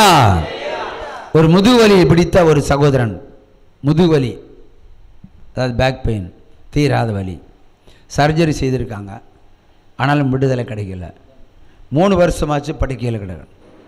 படுக்கையில் இருந்தும் எழும்ப முடியாது, உட்கார முடியாது. சிகிச்சை தோல்வி என்று சொன்னார்கள். ஹல்லேலூயா. ஆகவே 1 பாத்ரூம் 2 பாத்ரூம்லாம் பட்ரூம், ஒரு வாலிபன். ஹல்லேலூயா. ஆனால் ஒரு தகப்பன் தான். எதேச்சியமாக அந்த டிவியை போட்டிருக்காங்க, வீட்டில் போடுவாங்கல்ல, போட்டெல்லாம் அந்த பாட்டை பாடியிருக்காங்க. நான் பாடியிருக்கிறேன். என்ன பாட்டு? சிங்கக்கேவியோ சூளை நெருப்போ அவர் என்னை காத்திடுவார். சிங்கக்கேவியோ சூளை நெருப்போ அவர் என்னை காத்திடுவார். அவரே என்னை காண்பவர், அவரே என்னை காப்பவர். சிங்கக்கேவியோ சூளை நெருப்போ அவர் என்னை காத்திடுவார். இந்த பாட்டை நான் பாடியிருக்கிறேன். அவரும் என்ன பண்ணார்? ஃபாலோ பண்ணியிருக்காரு. நான் பாடின பாட்டை அவரும் ஏதோ கிறிஸ்துவ மதத்துக்கு கொஞ்சம் அப்பாற்பட்டவராங்க, கிறிஸ்துக்குள்ளே இருந்தாலும் அப்பாற்பட்ட மனுஷன். எதேச்சையாக படுக்கையில் கிடந்த பாட்டை பாடிட்டார். பாடி முடிஞ்சது அவர் எழுப்பி நின்று இருக்காரு. என்னப்பா ஆச்சு, எழுப்பி நிற்கிறீங்க? ஏய், எனக்கு தெரியல, இந்த பாட்டை நான் பாடினேன், எனக்குள்ளே என்ன வந்து என்னை எழுப்பி நிற்க வச்சிருச்சு. எனக்கு முதுகில் இப்போ வலி ஒன்றும் கிடையாது. ஹல்லேலூயா. மருத்துவத்தை விட மகத்துவர் பயங்கரமான தேவன் என்று இந்த 4 வரி பாடலே நிறைய வீடுகளுக்கு விடுதலை கொடுத்திருக்கிறது. சிறு குழந்தைகள் வரைக்கும் பாடி விடுதலை பெற்றிருக்கிறார்கள், பெரியவர்கள் வரைக்கும். ஹல்லேலூயா. ஆகிய மரணத்தினுடைய ஆபத்துகள் வந்தாலும் பாட்டை பாடி கம்பீரமா நில்லுங்க. அதான் கர்த்தரை மகிமைப்படுத்துதல். ஹல்லேலூயா. 1000 ஸ்தோத்திர பலி படிச்சுட்டு சோர்ந்து போயிருப்பதை விட அவரை மகிமைப்படுத்துகிற பாடல் என்ன விசுவாச பாடல் என்ன இருக்கு? சிங்க கேவியோ, சிங்கம் வந்தாலும் பயப்பட மாட்டேன், சூழல் இருப்போ, ஐ டோன்ட் கேர். தானியேலை காப்பாத்தின தேவன், சாத்ரா மேஷாக்கை காப்பாத்தின தேவன் என்னை காக்க போகிறார். கடன்காரனா வீட்டில் வந்து உட்காரு, எனக்கு என்ன, ஐ டோன்ட் கேர். உட்கார்ந்தாலும் பாட்டு பாடுங்க ஐயா. சிங்க கேவியோ சூளைன்னு இருப்போன்னா நடனம் ஆடி பாடுங்க, ஓடியே போயிடுவாய், இல்லை விட்டு நெல்லி போவாய். எதை குறித்தும் கலங்கக்கூடாது. கர்த்தர் சமூகத்தில் வந்தா உபத்திரம் உண்டு. ஆனால் அவர் என்ன சொல்ல, திடங்கள் பயப்படாதே, நானே உலகத்தை ஜெயித்திருக்கிறேன். என்னை பின்பற்றுகிறவர்களும் உலகத்தை ஜெயிக்க வேண்டும் என்பதுதான் தேவனுடைய சித்தம், தேவனுடைய திட்டம். அல்லேலூயா. கர்த்தரை பின்பற்றுகிறவர்கள் சோர்ந்து போகாதபடி, பயப்படாதபடி, திகில் அடையாதபடி, கலங்காம கண்ணீர் விடாம அவரை பற்றி கொண்டிருக்க வேண்டும். விசுவாச தீ மாத்திரம் நமக்குள்ள எரிந்து கொண்டே இருக்க வேண்டும். என்ன வந்தாலும் எது வந்தாலும் இந்த பாட்டு தான். அல்லேலூயா. பாடி முடிங்க, ஆசீர்வாத மடியில உற்சாகமா கையை தட்டி. அல்லேலூயா. ஏசாயா 14ஆம் அதிகாரம் 19வது வசனத்தை வாசிக்க கேட்போம். நீயோ அழுகி போன கிளையை போலவும், பட்டய குத்தால் கொலை உண்டவர்களைப் போல, கொலை உண்டவர்களின் உடுப்பை போலவும், ஒரு குழியில் கற்களுக்குள்ளே அநேக பணங்கள் கிடக்கிறவர்களைப் போலவும், காலால் மிதிக்கப்பட்ட பணத்தை போலவும் உன் கல்லறைக்கு புறம்பாய் எரிந்து விடப்பட்டாய். பிரியமானவர்களே, ஆண்டவர் என்ன சொல்லுகிறார்? ஹல்லேலூயா. அதாவது பட்டயத்தால் குத்தி ஒருவன் சாகடித்தால் அவன் எப்படி கிடப்பான்? அலங்கோலமாக கிடப்பான். இல்லை, அலங்கோலமாக கிடப்பான். அடுத்து அவன் உடுப்பு எப்படி இருக்கும்? ரத்தம் பட்டு சகதியாய் கிடக்கும் இல்லையா? அப்படிப்பட்டவனை போல புறம்பே தள்ளப்பட்டு பாலாய் கிடக்கிற கிணத்துக்குள்ள, அதாவது கற்களை எல்லாம் போடுவாங்க. பாலாய் கிணறுல என்ன பண்ணுவாங்க? வேண்டாத பொருளாக தூக்கி போடுவாங்க. அதில் வேண்டாத பொருளாய் உன் பணம் கிடக்கும்னு சொல்கிறாரு. இப்போ விசுவாசம் இல்லாதவருடைய பணங்கள் எப்படி கிடக்கும்? இப்படி தான், காலால் மிதித்து போடப்பட்ட பணம், யாருக்கும் வேண்டாத பணம், அப்படி போட்டுருவார். ஆகவே நம்ம விசுவாசத்தை இழந்தால் சாவு விதமாய் வரும். விசுவாசத்தை தொட்டால் சாவு வேற மாதிரி வரும். யோபு 16:16 வாசிக்க கேட்போம். யோபு 16:16. அழுகிறதினால் என் முகம் அழுக்கடைந்தது, மரண இருள் என் கண் இமையின் மேல் உண்டாயிற்று. அழுகிறதுனால என்ன உண்டாகுமா? முகம் அழுக்காகி போயிடும். அழுக்காகுமா? ஆகாத? நிறைய நேரம் அழுங்க வைப்போம். உங்கள் கண்ணீர் கன்னத்தில் வந்து கோடு போட்டுரும் இல்லை? அந்த இடத்த 2வது தொடச்சி மணத்தி பாருங்கள். கண்ணிலிருந்து புறப்பட்ட கண்ணீர் அது உங்கள் முகத்தில் படியும்போது அந்த அழுக்கு மாதிரி மாறிடும். அழுகிறதுனால அழுக்கு தான் உன முகத்தில் அடைமை தவிர பிரகாசம் உண்டாகாது. இப்போ அழுகையோடு வந்தோம்னா நமக்கு விடுதலை கிடையாது. நம்பிக்கையோடு வந்தால் எப்பேற்பட்ட அற்புதத்தையும் செய்வார் என்ற விசுவாசம் நமக்குள்ளே இருந்தால் எப்பேற்பட்ட விடுதலை நமக்கு கிடைக்கும். அது வீணாய் அழுது டைமை வேஸ்ட் பண்ண வேண்டாம். அல்லேலூயா. விசுவாசத்தோடு அவர் சமூகத்தில் வர வேண்டும். அல்லேலூயா. மறுபடியும் அதே வசனத்தை வாசி. ஆமென். அழும்போது முகம் அழுக்கடைகிறது. அதே வேளையில் நீ அழுது அழுது அழுது ஆண்டவர் சமூகத்தில் வந்தா மரண இருள் கண் இமை மேல் வந்து ஒட்டும் என்று ஆண்டவர் சொல்லுகிறார். ஹல்லேலூயா. அந்த நம்பிக்கையில் இல்லை, ஒரு செத்துருவனோ, ஒருவரை அழிஞ்சிருவனோ, தேவன் அழிச்சிடுவாரோ, தேவன் கவிழ்த்திப்படுவாரோ என்ற பயம் துகில் வந்துடுமோ மரணத்தினுடைய இருள் நம்முடைய கண் மயிரின் நுனியில் வந்து ஒட்டி கொள்ளும். அப்படி ஆமேன் என்று சொல்லிடுவார். நம்ம விசுவாசத்தோடு தேவ சமூகத்தில் இருந்தோம்னா மரணம் இருள் வந்தால் கூட நம்முடைய விசுவாசத்தை கண்டு அது ஓடி போயிடும். கையை தட்டுங்க. நம்மிடத்தில் இருக்கிற விசுவாச ஜெபத்தை கண்டு, கர்த்தர் மேல் வைக்கிற நம்பிக்கை கண்டு, மரணத்தினுடைய ஆயுதங்கள் நம்மை நோக்கி வந்தாலும் அது திரும்பி அவர்களுக்கே போகும், நம்மை தொடாது. ஏனென்றால் நம்ம கர்த்தருடைய சிங்க குட்டிகள். கையை தட்டுங்க. ஹல்லேலூயா. ஆவியான தேவனுக்கு ரூபம் ஒன்றும் இல்லையே, சுரூபம் ஒன்றும் இல்லையே. 1 யோவான் 4ஆம் அதிகாரம் 18வது வசனத்தை வாசிக்க கேட்போம். 1 யோவான் 4ஆம் அதிகாரம் 18. அன்பிலே பயமில்லை, பூரண அன்பு பயத்தை புறம்பே தள்ளும். பயமானது வேதனை உள்ளது, பயப்படுகிறவன் அன்பில் பூரணப்பட்டவன் அல்ல. திரும்பவும் வாசி 2 முறை.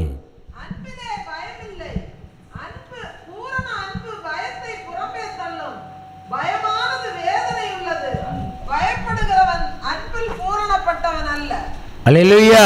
அன்பிலே பயமில்லை, பூரண அன்பு பயத்தை புறம்பே தள்ளும். பயமானது வேதனை உள்ளது, பயப்படுகிறவன் அன்பில் பூரணப்பட்டவன் அல்ல. அல்லேலூயா. பயப்படுகிறவன் அன்பில் பூரணப்பட்டவன் அல்ல. இப்ப கர்த்தர் மேல் ஒரு அன்பு வைத்திருக்கிறோம். உங்களுக்குள்ள பயம் இருந்தா அந்த அன்புல களங்கம் இருக்கிறதுன்னு அர்த்தம். பூரண அன்பு கர்த்தருக்குள்ள இருந்தா உங்களுக்குள்ள பயத்தை அது புறம்பே தள்ளும். பயப்பட வேண்டிய அவசியம் இல்லை. பூரண அன்பு இல்லைன்னா பயம் வரும், பயம் வந்தா மரணம் வரும். அல்லேலூயா.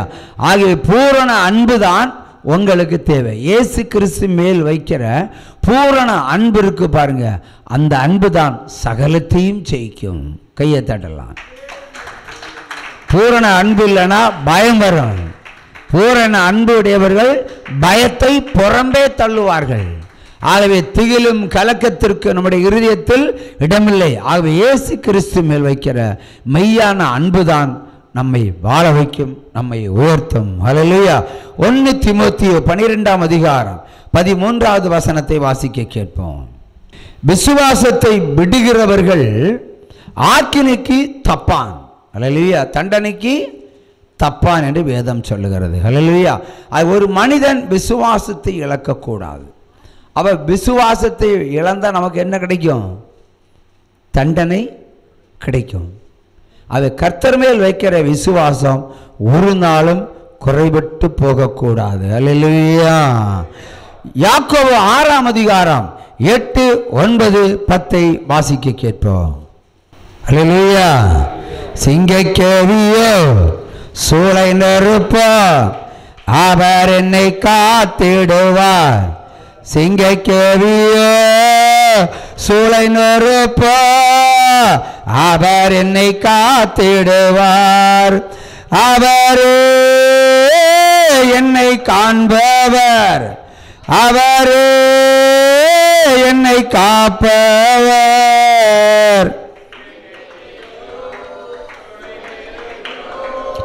அவர் என்னை காத்திடுவார்.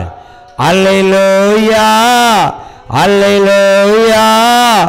அவர் என்னை நடத்திடுவார். அல்லேலூயா, அல்லேலூயா. பாசி. அல்லேலூயா. அதற்கு முன்பாக ஒரு வசனம், சாகிறவனுடைய சுவாசம் எப்படி இருக்கும்? யோபு 11:20 எடுங்க. அல்லேலூயா, அல்லேலூயா. யோபு 11. துன்மார்க்கருடைய கண்கள் பூத்து போய் தொடர்ந்து வாசி. அடைக்கலம் அவர்களை விட்டு ஒழிந்து அவர்கள் நம்பிக்கை சாகிறவன் சுவாசம் போல் அழிந்து போகும் என்றான். திரும்பவும். துன்மார்க்கருடைய கண்கள் பூத்து போய் அவர்கள் அடைக்கலம் அவர்களை விட்டு ஒழிந்து அவர்கள் நம்பிக்கை சாகிறவன் சுவாசம் போல் ஒழிந்து போகும் என்றார். ஹல்லேலூயா. சாகிற நம்பிக்கை, சாக போறவனுக்கு நம்பிக்கை இருக்காதுல்ல. நம்பிக்கை இழந்தவனுடைய சுவாசம் எப்படி இருக்கும்? எப்படி இருக்கும்? இழுத்து இழுத்து விடுவான். இல்ல எப்ப சாவன்னு சொல்ல முடியாது. ஆனா நம்முடைய விசுவாசிகள் எப்படி இழுத்து விடுகிற சுபாவமுடையவளா இருக்கக்கூடாது. விசுவாசத்தோடு சுவாசிக்க வேண்டும். ஹல்லேலூயா. மறுபடியும் வாசி. யோபு யோபுல யோவான் வாசிக்க சொன்னது 6ஆம் அதிகாரம் 8, 9, 10 வாசி. அல்லேலூயா. 8வது வசனம் சொல்லுகிறது, அப்பொழுது அவர் சீசர் ஒருவனும் சீமான் பேதுருவின் சகோதரனுமாகிய அந்திரேயார் அவரை நோக்கி, இங்கே ஒரு பையன் இருக்கிறான், அவன் கையில் 5 வாற்கோதுமை அப்பங்களும் 2 மீன்களும் உண்டு. ஆனால் அவைகள் இத்தனை ஜனங்களுக்கு எம்மாத்திரம். அல்லேலூயா. விசுவாசத்தை இழந்தவனுடைய ஒரு வார்த்தை இது. அல்லேலூயா. தேவன் மலை உச்சியில பிரசங்கம் பண்ணுகிறார். மலை உச்சியில பிரசங்கம் பண்ணும்போது இவ்வளவு திரளான ஜனங்களுக்கு சாப்பாடு கொடுக்க வேண்டும், என்ன இருக்கிறது என்று கேட்டா, இங்க ஒரு பையனுக்கிட்ட 5 அப்பமும் 2 வாற்கோதுமை இருக்கு, இதை 2 வச்சு என்னத்தையா செய்ய முடியும்னு கேட்குறான். கொஞ்சம் யோசிச்சு பாருங்க. ஆண்டவர் சொல்றாரு, இங்க என்னையா இருக்குன்னு கேட்குறாரு. இந்த பிள்ளைகள் பசியோட திரும்பக்கூடாது, சாப்பாடு கொடுத்து அனுப்பணும். என்னையா இருக்கு? உடனே இவன் அலட்சியமாக சொல்கிறான், இங்கே ஒரு பையன்கிட்ட 5 அப்பம் இருக்குது, 2 வாற்கோதுமை இருக்குது, இதை வச்சு இவ்வளோ ஜனங்களுக்கு எப்படி கொடுக்க முடியும்? இதெல்லாம் எம்மாத்திரம்னு ஆண்டவரிடத்தில் கேள்வி கேட்கிறவன் அவிவிசுவாசி அந்திகிறிஸ்து. இல்லையா? இல்லையா? அவன் என்ன சொல்லணும்? ஆண்டவரே, 5 அப்பம் 2 மீன்களும் இருக்கிறது, இதோ உம்மிடத்தில் கொண்டு தந்திருக்கிறேன்னு சொல்லணும். அவன் கிண்டல் பண்ணி சொல்றான், இவர்களுக்கு சாப்பாடு கொடுக்க இருக்கு, கேட்டாச்சுன்னா 5 அப்பம் 2 மீன் இருக்குன்னு மட்டும் சொன்னா விசுவாசி. ஆனா அப்படி அல்ல, இது எம்மாத்திரம், இவ்வளவு ஜனங்களுக்கு எப்படி கொடுக்க முடியும் என்று அவிவிசுவாசத்தை வெளிப்படுத்தினான். ஆகவே இவனுடைய விசுவாசம் சாக போறவனுடைய சுவாசம் போல இருக்கும். அல்லேலூயா. நம்முடைய சுவாசம் எப்படி இருக்கணும்? இப்படி இருக்கக்கூடாது. அல்லேலூயா. இப்போ கேட்டதானே ஆண்டவர். இல்லையா? என்ன இருக்குன்னு தானே கேட்டாரு. அவன் விளக்கம் கேட்டாரா? விளக்கம் கேட்டாரு. என்ன இருக்குன்னு கேட்டாரு. இன்னது இருக்குன்னு சொல்லி முடிச்சிடணும், அதுக்கப்புறம் கேட்க கூடாது. இவன் அதுக்கப்புறம் ஆண்டவருக்கே வேதத்தை சொல்லுகிறான், இதை வச்சு என்னையா செய்ய முடியும்? இத்தனை பேர் சாப்பாடுற மாதிரி இருக்காங்க, இவ்வளோ பேருக்கு இதை வச்சு என்ன பண்ணி 5 பேரோட கொடுக்க முடியாது. ஒரு அப்பத்தை எடுத்து அப்படியே சாப்பிட்றாங்க. இல்லையா? 5 அப்பத்தை வச்சு என்ன பண்ண முடியும்? 5 பேரோட கொடுக்க முடியாது. அந்த காலத்து மனிதர்கள் ஒருத்தன் 5 அப்பத்தையும் சாப்பிட்டுருவான். இல்லையா? சாப்பிட்ருவானா? இல்லையா? சாப்பிடுவான். அப்போ கிண்டல் பண்ணி ஆண்டவர் கேட்குறேன். ஆண்டவர் என்ன சொன்னார்? ஏய், பிட்டு அதை ஜனங்களுக்கு கொடு, கட்டளை பிட்டு ஜனங்களுக்கு கொடு. கொடுக்க கொடுக்க என்னது? அப்பம் குறையவில்லை. கையை தட்டுங்க. எடுக்க எடுக்க அப்பம் குறையவில்லை. கடைசியில் எல்லாரும் சாப்பிட்டு முடிச்சு. எத்தனை பேர் சாப்பிட்டாங்க? 5000 பேர். 5 அப்பத்தை வச்சு 5000 பேருக்கு சாப்பாடு கொடுத்த அதிசய தேவனாக நம்முடைய தேவன். அல்லேலூயா. கடைசியில் எத்தனை கூடையில மீன் எடுத்தாங்க? மிச்சம் 12 கூடையில மிச்சம் எடுத்தாங்க. நீ தின்னு சாவுன்னு சொல்லிட்டு. அவிவிசுவாசியா இருக்கக்கூடாது, விசுவசிக்கிறவனாக இருக்க வேண்டும். நம்முடைய நம்பிக்கை சாக போறவனுடைய சுவாசம் மாதிரி இருக்கக்கூடாது, வாழ போறவனுடைய சுவாசம் மாதிரி இருக்க வேண்டும். உச்சமா கையை தட்டுங்க. அவர் என்ன சொன்னாரோ அதை மட்டும்தான் நீங்க செய்யணும். அதுக்கு மேல அவரை கேள்வி கேட்க கூடாது. இல்லையா? கேள்வி கேட்டா அவர் என்ன பண்ணுவாரு? அடிச்சு உதச்சு போட்டுட்டு போயிட்டே இருப்பார். ஒண்ணுக்கும் அது அதை நின்றுவார். அல்லேலூயா, அல்லேலூயா. இந்த தெய்வம் நம்ம தெய்வம், நல்ல தெய்வம்.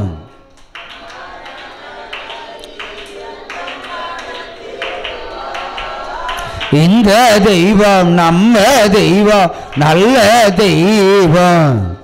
மரண பரியந்த நடத்திடுவார். இந்த தெய்வம் நம்ம தெய்வம், நல்ல தெய்வம்.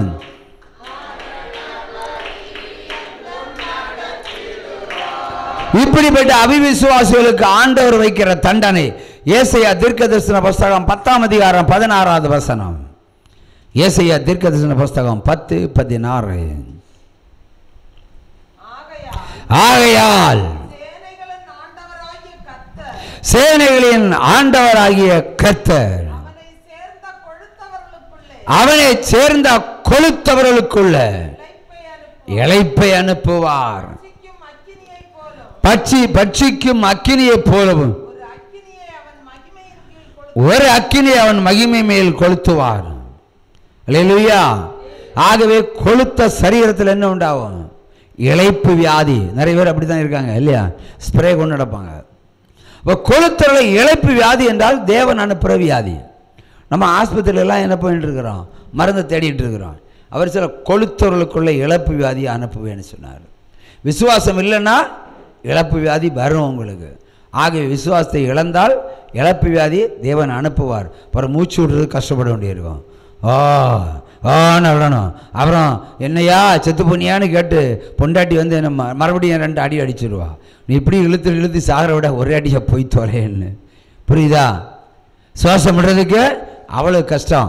விசுவாசத்தை இழக்கிறவன் சுவாசத்தை விடுறதுக்கு சிரமப்படுவான். அதாவது இழுப்பு வியாதியை தேவன் வைத்து விடுவார் என்று சொல்லுகிறார். அல்லேலூயா.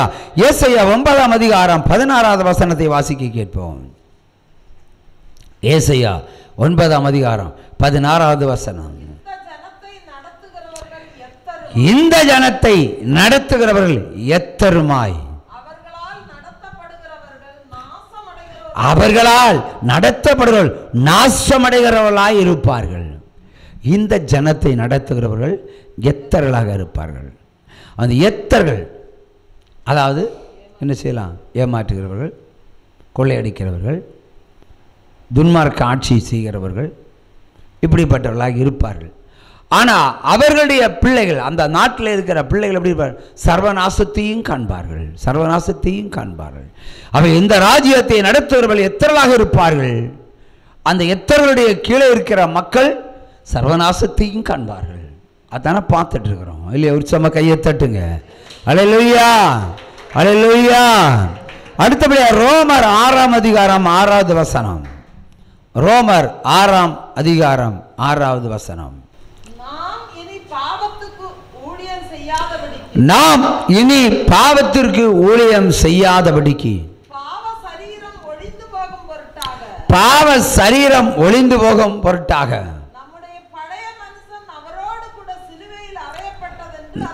நம்முடைய பழைய மனுஷன் அவரோடு கூட சிலுவையில் அறையப்பட்டிருக்கிறான் என்று அறிந்திருக்கிறோம்.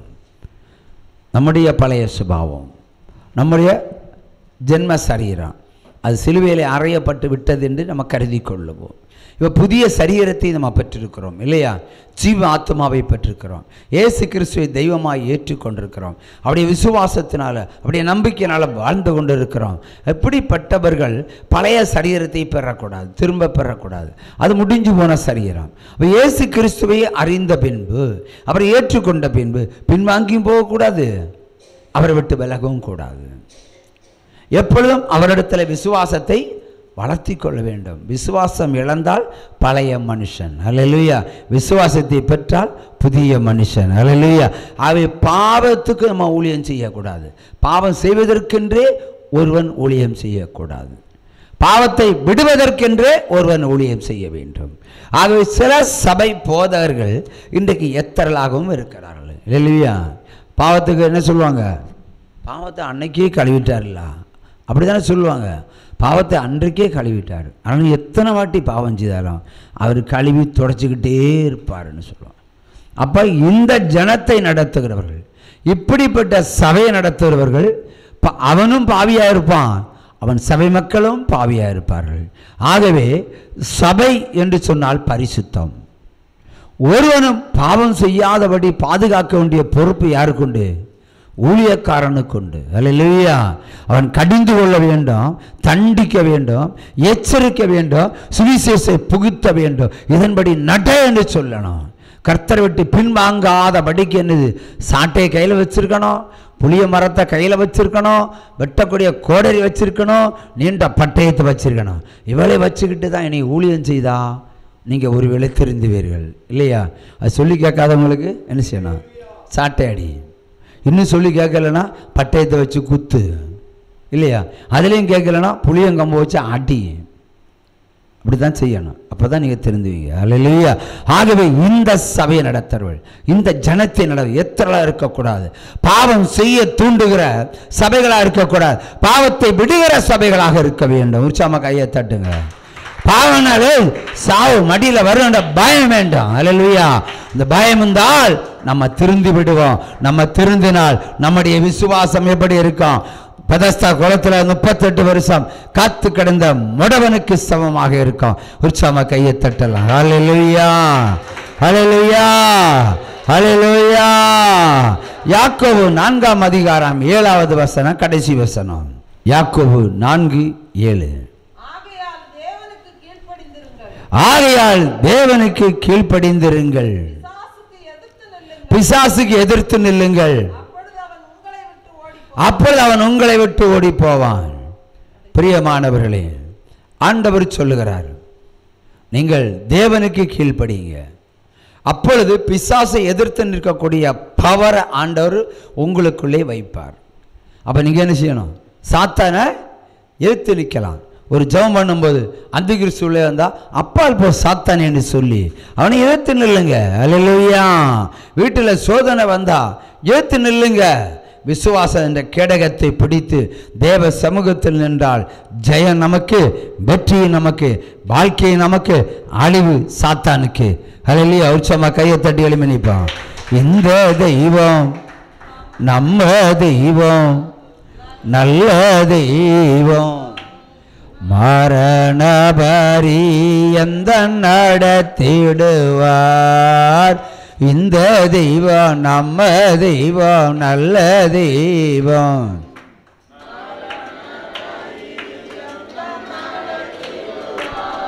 எத்தனையோ இடர் சூழ்ந்தாலோ அத்தனையோ தாங்க பலண்டருவார்.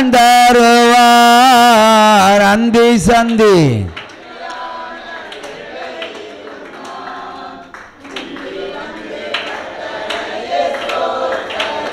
ஹல்லேலூயா. உங்களுக்கு சுகமும் சமாதானம் சந்தோஷமும் என்றென்றைக்கும் உண்டாகட்டும். பரிசுத்தம் எப்பொழுதும் உங்களுக்கு உண்டாயிருக்க கடவுது. ஆமென். ஹல்லேலூயா. நாம் நிற்பதும் நிர்மூலமாகாது இருப்பதும் தேவனுடைய சித்தத்திருப்ப. என்னுடைய வாழ்க்கை திருமண நாள்ல இருந்து 3வது மாசத்துல இருந்து எனக்கு வந்த சோதனைகள் இதனால இந்த நாளிலும் கூட அப்படியாக என் தேவன் பலவிதமான சோதனை மத்தியில என்னை நடத்தி கொண்டிருக்கிறான். பிராணிக்கு மேல சோதிக்க மாட்டான்னு சொல்லுவாங்க, வேதம் சொல்லுகிறது. ஆனா என்னுடைய வாழ்க்கையில வந்த சோதனைகள் ஏராளம் ஏராளம். எங்க அப்பாட்ட கேட்பேன், சபா எனக்கு தாங்க இருதயம் தாங்க, ரஜா எனக்கு தாங்க இருதயம் தாங்க மட்டும் கேட்பேன். எல்லாரும் என்னை நிந்திப்பாங்க, கொட்டுவாங்க. ஆனாலும் என் தேவ சமூகத்துல தான் அழறேன். ஒரே ஒரு சாட்சி, என்னுடைய மூத்த மகனை குறித்து உள்ள சாட்சி. நிறைய சாட்சி சொல்லுவேன், ஆனால் இந்த பொழுதுல என் மூத்த மகனுடைய நல்ல பிறந்தான், வளர்ந்தான், படித்தான். பிஎஸ்சி படிக்கிற பிள்ளை உலக பிரகாரமான பாவ சோதனை அவனை ஆட்கொண்டது. முதல்ல பாவத்தில் விழுவது, மம்மி இப்படி இருக்குது. ஸ்காட் கிறிஸ்டியன் காலேஜ்ல படிக்கிற பிள்ளை சொல்லுவான், மக்களே அந்த இதெல்லாம் வேணாம், நம்ம ஆண்டவருடைய பிள்ளை, நல்ல தேவ அன்போடு வளர்த்த பிள்ளைகள். 2001 எனக்கு உலக பிரகாரமான ஒரு அரசு உயர் பதவியில அரசியல் ரீதியாக ஒரு பதவி நிமித்தமாக வந்த நிமித்தம் பிள்ளைகளை ஃபேமிலி பிரேயர் பண்ண முடியாத ஒரு சூழ்நிலை. எந்த நேரம் எப்போ வர்றேன் போறேன்னு எங்களுடைய மீட்டிங்கில் நிமித்தமாக பிள்ளைகள் உலக பிரகாரமான டிவி பார்க்க ஆரம்பிச்சாங்க. அது நிமித்தம் ஃப்ரெண்ட்ஸ்கள் ஏராளம் அவனுக்கு கிடைத்தது.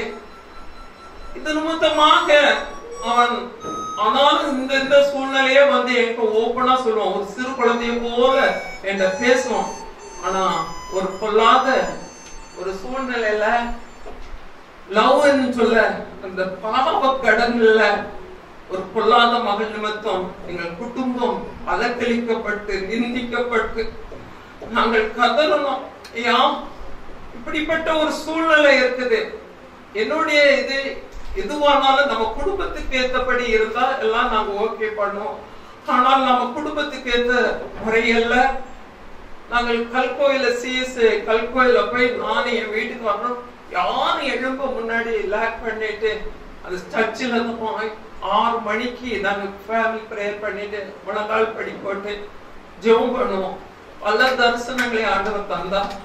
இரும்பு, பெரிய இரும்பு துரு பிடிச்சு எப்ப இருக்குமோ அதே மாதிரி லைஃப் ஒரு தரிசனத்தை பார்த்து அலர்னேன். ஏசப்பா, இப்படிப்பட்ட ஒரு சூழ்நிலை வரக்கூடாதே அப்படின்ட்டு.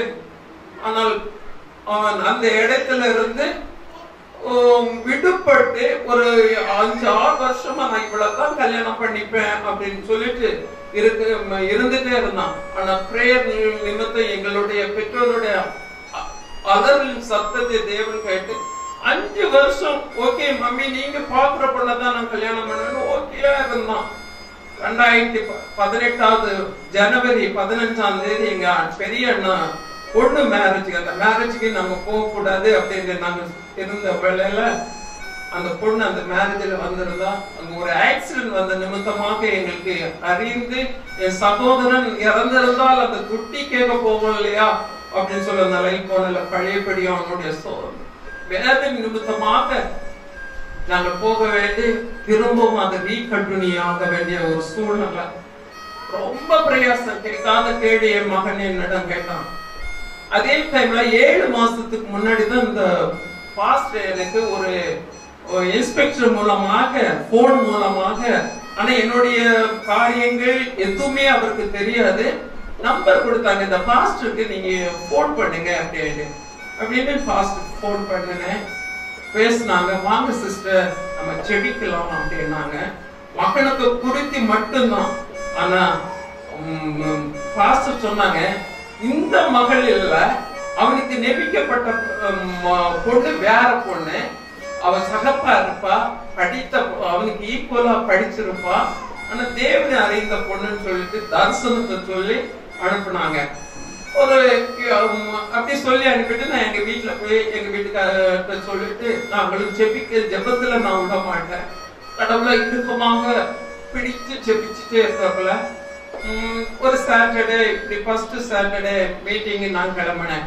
அவனுக்கு எப்படியாவது அந்த பொண்ணை தான் மேரேஜ் பண்ணணும்னு மனசுல ஆதங்கத்தோடு அவன் இருந்துட்டு இருந்தான். நானும் பிரேயர் வரேன். அவன் அந்த பொண்ணுக்காக ஜெபிக்க தான் வந்தான். அவன் பிரேயர் எல்லாம் முடிச்சு பாஸ்டர் இந்த ஃபுல்ஃபீல்ட்ல வந்து ஜெபிக்கிறப்பல வாடா ஜெபிக்க போலாம் அப்படின்னு பாஸ்டர் பக்கத்துல ஜெபிக்க விட்டுட்டு வந்தான். அப்ப பாஸ்டர் கேட்டாங்க, நீ 2 பேரும் நினைச்சுக்கிற ஏதாவது ஒண்ணு நானு. அவன் அந்த பொண்ணை தான் நினைச்சிட்டு இருந்தான். பாஸ்டர் என்ன சொன்னாங்க, அந்த பொண்ணு இல்ல இந்த பொண்ணுதான் வாரு அப்படின்னு, நீ நல்லா செபி 90 நாளுக்குள்ளாடி உனக்கு அற்புதம் நடக்கும் கத்துக்கா அப்படின்னு சொல்லி அனுப்புனாங்க. என் தேவன் எவ்வளவு பெரியவர் என்பதை இந்த இடத்துல நான் ருசிச்சாக உங்க மத்தியில சாட்சி சொல்லிட்டு இருக்கிறேன். 3 வாரத்துக்குள்ளாடி இந்த அலைன்ஸ், இப்ப அவன் திருமணம் முடிச்ச பொண்ணு வந்து 1.5 வருஷத்துக்கு முன்னாடி பார்த்த பொண்ணு வேண்டான்னு அப்படி விலகி இருந்தது. மறுபடியும் அந்த பொண்ணை பாக்குறதுக்கு நாங்க போறோம். போய் பேசி உடனே 3ஆவது வாரத்துல பேசி முடித்தோம் அந்த பொண்ணை. இன்னைக்கு இந்த மாசம் 22ஆம் தேதி அந்த மகளுக்கு திருமணம் நடந்தது. இந்த திருமணத்தை தடை பண்றதுக்காக ஃபேமிலிக்காரங்க பொண்ணு வீட்டுக்காரங்க பயங்கரமான பிரச்சனை. அந்த என் பையன் சொன்னா, மம்மி ஒரு பொண்ணு நீங்க எனக்கு நினைச்சு வச்சீங்கன்னா எல்லா உண்மையும் சொல்லணும். அப்ப நான் சொன்னேன், எங்க ஃபேமிலி சொல்லிச்சு, நீங்க எல்லா உண்மையும் சொன்னவன் வேண்டாம் பொண்ணை கட்டி கொடுப்பானோ அப்படின்னு நாங்க சொன்னோம். இல்ல எல்லா உண்மையும் சொன்னாதான் எனக்கு நீங்க வேற பொண்ணை பார்க்கணும்னு. ஆக்சுவலா இவன் பொண்ணு பார்த்துட்டு வர்றப்பல அவ அந்த பொண்ணுக்கு தரிசனம் கொடுத்துருக்கு. அவ சர்ச்சில் இருந்து பிரேயர் பண்ணிருக்கிறா, எனக்கு ஏற்ற மணமகனை எனக்கு காட்டித்தாங்க ஏசப்பா அப்படின்னு. என்னோட பையனுடைய ஃபிகரை அப்படியே காட்சி கொடுத்துருக்காங்க. ஸ்பெக்ஸ் போட்டிருப்பான், தாடி வச்சிருப்பான் அப்படின்னு காட்சிருக்காங்க. அப்ப இவன் பார்த்த உடனே அவங்க அம்மாட்ட சொல்லிருக்காங்க, இதுதான் என்னுடைய மாப்பிள்ளை, அம்மா இந்த மாப்பிள்ளைய தான் நீங்க எனக்கு எந்த இது இருந்தாலும் இந்த மாப்பிள்ளைய தான் எனக்கு முடிக்கணும் அப்படின்னு பிள்ளை சொல்லிட்டா. அது இவனுடைய ரகசியம் யாருக்கும் தெரியாது, அந்த வீட்டாருக்கும் தெரியாது. அப்புறமா இவன் லைஃப சொல்லிட்டான். இப்படி என்னோட பின்னாடி ஃபியூச்சர்ல என்னுடைய லைஃப் கலைஞ்சிடக்கூடாது அப்படின்னு சொல்லியிருக்கிறேன். எல்லா உண்மையும் சொல்லிட்டான். தேவ சமூகத்துல நான் ஒரு இம்மி அளவு கூட போய் சொல்லல. எல்லாம் உண்மைன்னு சொல்லி பாஸ்டருக்கு தெரியும். எல்லாவற்றையும் பாஸ்டர் அன்னிதினமும் நான் சொல்லி ஜெபித்து கொண்டே இருப்பேன். இன்னைக்கு கர்த்தர் பெரிய காரியத்தை செய்தாங்க. அவர் நினைத்தது தடைபடாது. யோபு 37:5 லாஸ்ட், அவர் கிரகிக்க கூடாத பெரிய காரியத்தை அவர் செய்கிறார் சொல்ல வசனம் தான் அவருடைய வசனம். அந்த திருமண பத்திரிகையில நாங்க இது பண்ணோம். 2 வசனத்தை அவங்க சூஸ் பண்ண சொன்னாங்க. இந்த காரியம் கர்த்தரால் வந்தது அப்படின்னு ஒரு நாள் 1 மணி 2 மணி போல ஆண்டவர் உணர்த்தினார். இதை விட அதுக்கப்புறம் இந்த வசனம். அப்ப எனக்கு பிடிச்சது இந்த வசனம், கிரகிக்க கூடாத பெரிய காரியம். தேவரே சகலத்தை செய்ய வல்லவர், அவர் செய்ய நினைத்தது தடைப்படாது. இந்த வேளையிலும் திருமணத்தை அடக்கி காடு கொடுக்கவும் பிரச்சனை, எல்லா பிரச்சனையும் தேவதாசு சொன்ன வாக்கு தத்துவம் அவருடைய ப்ராபஸ் அப்படியே நிறைவேறிச்சு. இவ எப்படி செய்ய போறா, எப்படி திருமணத்தை நடத்த போறா அப்படின்னு எல்லாம் கேள்வி. சொந்த என் வீட்டுக்காரருடைய சகோதரிகள் பயங்கரமாக எனக்கு நெருக்கமும் வேதனைகளும் தந்தாங்க, உதவி செஞ்சாங்க. அப்போ காடு எப்படி கொடுத்து முடிப்பான்னு சொன்னாங்க. 2000க்கு மேல காடு கொடுத்து முடிச்சோம். கர்த்தர் என்னை நடத்தினா. கார்டு கொடுக்கறப்பல அந்த ஹிட் பேக்ல உங்களோட ஊழிய புக்கு எடுத்துட்டு போனேன். கார்டு கொடுக்க யார் யாருக்கு தேவனுடைய அன்பு வெளிப்பட்டணும் அப்படிப்பட்ட ஊழியமும் கார்டும் கொடுப்பேன், இந்த புக்கையும் கொடுப்பேன். கர்த்தர் கிரகிக்க முடியாத கம்பீரமாக கல்யாணம் நடக்கணும். தேவ வாக்கு தேவ மனுஷன் மூலமாக எனக்கு கிடைச்சது. கம்பீரமாக தான், ஆம் கம்பீரமாக. அந்த மருமகன் இருக்கிறான், கம்பீரமாக கல்யாணம் நடந்தது. ஆனா ஒரே ஒரு புள்ளி எனக்கு வாழ்க்கை தொடங்குறது பணம். எவ்வளவு வந்தாலும் நிக்காது. அதுக்காக தான் இன்னைக்கு கதறினேன். எஸ்ஸப்பா இன்னார் இப்படி இப்படி இப்படி பேசினாங்க. எஸ்ஸப்பா இவங்க மத்தியில 35 வருஷம் பொறுத்துட்டேன்பா. இனி நீங்க விட்டு கொடுக்காதீங்கப்பா. அதுக்காக நீங்க யாவரும் சபையார் யாவரும் ஊக்கமாக எனக்காகவும் என் குடும்பத்துக்காகவும் சொல்லுங்க. இது மூத்த பிள்ளை மகனுடைய சாட்சி.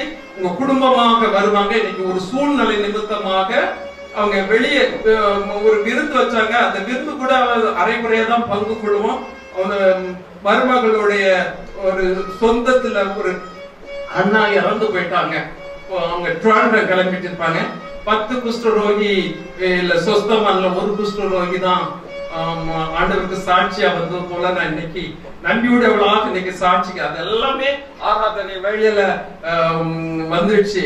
தூக்கி எறியப்பட்ட என்ன, எல்லாராலையும் வெறுக்கப்பட்ட என்னை என் தேவன் என்னை நடத்தி கொண்டு இருக்கிறார். இந்த வேளையில எங்களுக்காக செபிங்க. பேதுரு 2 கட்டு மரத்துல கெட்டப்பட்டு தூங்கி கொண்டு இருக்கிற வேலையில சபையார் ஊக்கமா ஜெபித்த போது அவனுடைய கட்டு அவிழ்க்கப்பட்டது போல சபையார் இங்க வருகிற ஒவ்வொரு ஜனங்களுக்கும் தேவ மனசனோடு நீங்க ஜெபிக்கும் போது ஒருவருடைய கட்டு நிச்சயமாக கட்டு அறுக்கப்படும் என்று சொல்லி இந்த வேலைக்கு எனக்கு இந்த வாய்ப்பை கொடுத்த தேவ ஊழியர்களுக்கும் அன்பான சபை மக்கள் பொறுமையா கேட்ட இந்த சாட்சிக்கும் தேவனுடைய நாமம் மகிமைப்படட்டும்.